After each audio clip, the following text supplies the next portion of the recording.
Today we are going to discuss about direct object and indirect object, what or whom the verb affects. Drawing is directly receiving the action of the verb. The direct object is receiving the verb and the indirect object is receiving the direct object. If you remove the indirect object, the sentence will still make sense. So yes, you can do this little test. Welcome back, everyone, to another day of studying English, and let's get down to business. So, the last time I remember talking about the accusative, the nominative, and the possessive case. And yes, today we are going to discuss about direct object and indirect object, which comes under, of course, the objective case slash the accusative case. Let's firstly understand what is a direct object. So the definition is a direct object is a noun, pronoun, or a noun phrase that directly receives the action of a transitive verb. In simple terms, it answers the question what or whom the verb affects. So let's take an example. For instance, I made a drawing. Now, I is the subject, made is the verb, and drawing is the object. Now, the definition was that a noun, pronoun, or noun phrase that directly receives the action of a transitive verb. Now, the object, drawing, is receiving the action of the verb made. Now, I also said what or whom. It simply answers the question what or whom the verb affects. So, verb, this verb made, what is it affecting really? It's affecting the object. Because if I ask the question, what did I make? I made a drawing. So, this particular object, drawing, is directly receiving the action of the verb, right? Hence, it is a direct object. Let's take another example. I am studying English.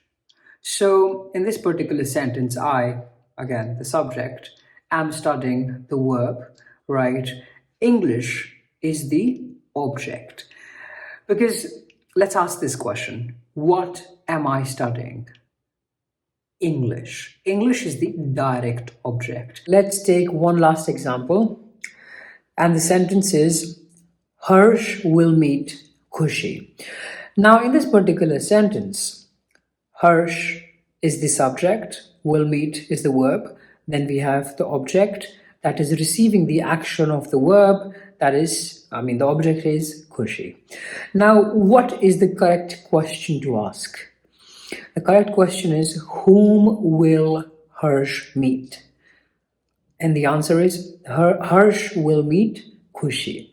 Now, if you notice, I used whom, and yes, I'd also mentioned we simply ask what or whom the verb affects. In this particular case, verb is affecting this noun, that is Khushi.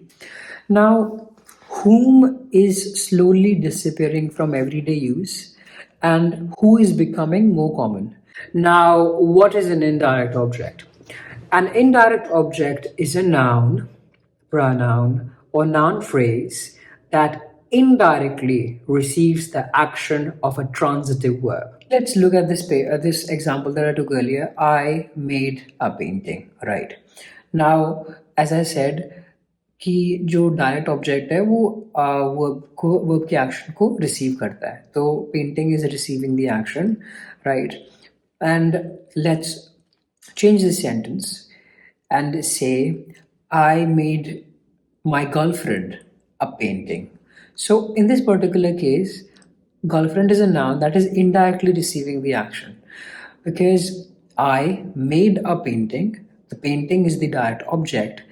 I made my girlfriend a painting. So what is happening is the direct object is receiving the verb and the indirect object is receiving the direct object, right? Let me repeat. The direct object is receiving the verb, and the indirect object is receiving the direct object. It's like this and then this, right? And let me tell you one thing, that indirect object cannot exist without a direct object. So there needs to be a direct object in a particular sentence for there to be an indirect object. Let's look at another example. So the sentence is Harsh wrote his friend a poem. In this particular sentence, poem is the direct object, his friend is the indirect object. Now, there is a little trick. And the trick is, if you're feeling confused, you can just do this test. If you remove the indirect object, the sentence will still make sense.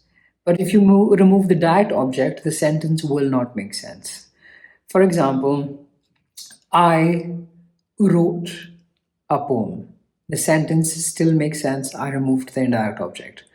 But if I remove the direct object, I wrote my friend. Now that doesn't make sense. So, yes, you can do this little test and you will be good to go. Now, I know all of this can be confusing and overwhelming, but I want you to know it's gonna be all right. And because you're on a journey, the way I am on a journey.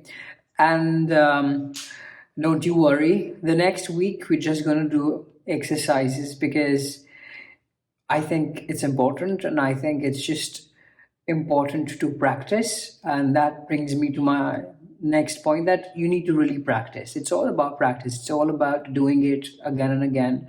And you will get an understanding or you'll get a hang of it. And yes, everything will make sense. Now, do like, share, subscribe, and do comment as well. You can ask me any questions that you may have. Maybe even I'll improve along the way and I'll end up learning from it. So, yes, have a lovely, beautiful life.